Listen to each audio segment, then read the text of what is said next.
ہندو لوگوں کا یہ ہمارے اوپر سوال ہے، بت پرست لوگوں کا ہمارے اوپر یہ سوال ہے۔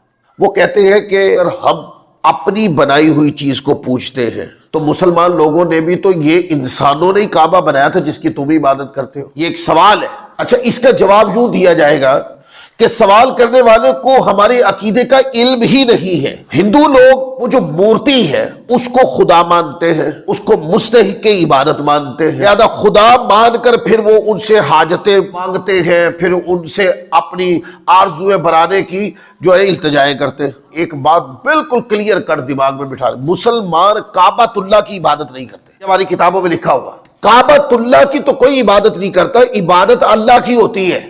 اس رب نے کعبۃ اللہ کی طرف منہ کر کے نماز پڑھنے کا حکم دیا ہے، تو اس رب کی فرما برداری کی وجہ سے کعبۃ اللہ کی طرف منہ کر کے نماز پڑھنا شریعت ہے۔ اس کا مطلب یہ کوئی نہ سمجھے کہ کعبۃ اللہ کی عبادت ہوتی ہے، نہیں، کعبۃ اللہ جہت سجدہ ہے، عبادت رب کی ہوتی ہے۔ جیسے پہلے جہت سجدہ بیت المقدس تھی، پھر اللہ تبارک و تعالیٰ نے فرمایا کہ نہیں، اب جہت سجدہ، جہت عبادت جو ہے، جہت سجدہ وہ کعبۃ اللہ ہے۔ اس کا معنی یہ نہ بیت المقدس خدا تھا، نہ بیت اللہ خدا ہے، نہ بیت المقدس کی عبادت ہوتی ہے، نہ بیت اللہ کی عبادت ہوتی ہے، یہ صرف جہت سجدہ ہے، عبادت خدا کی ہوتی ہے۔ یہ عقیدہ ہے جو کتابوں میں لکھا ہے۔ اعتراض کرنے کا بہترین طریقہ پتہ کیا ہوتا ہے؟ آپ اپنے منہ کے الفاظ مت بیان کریں۔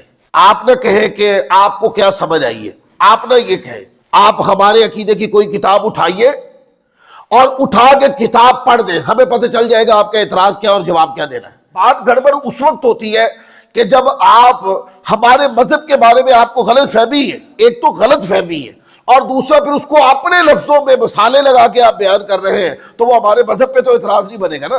ہماری کوئی کتاب اٹھائے، مسلمانوں کی کوئی کتاب اٹھائے، وہ مسلمان جو کعبۃ اللہ کی طرف منہ کر کے نماز پڑھتے ہیں ان کی کوئی کتاب اٹھائیں جو ہماری حدیث کی کوئی کتاب ہو، یا قرآن مجید اٹھا کر کوئی آیت کریمہ پڑھ دے۔ یہ دیکھیں قرآن مجید کے اندر یہ بات آئی ہے، نہ آپ کسی حدیث سے نکال سکتے، نہ آپ قرآن سے نکال سکتے۔ اس کا معنی یہ کہ آپ کو ہمارے مذہب کو سمجھنے میں غلط فہمی ہے۔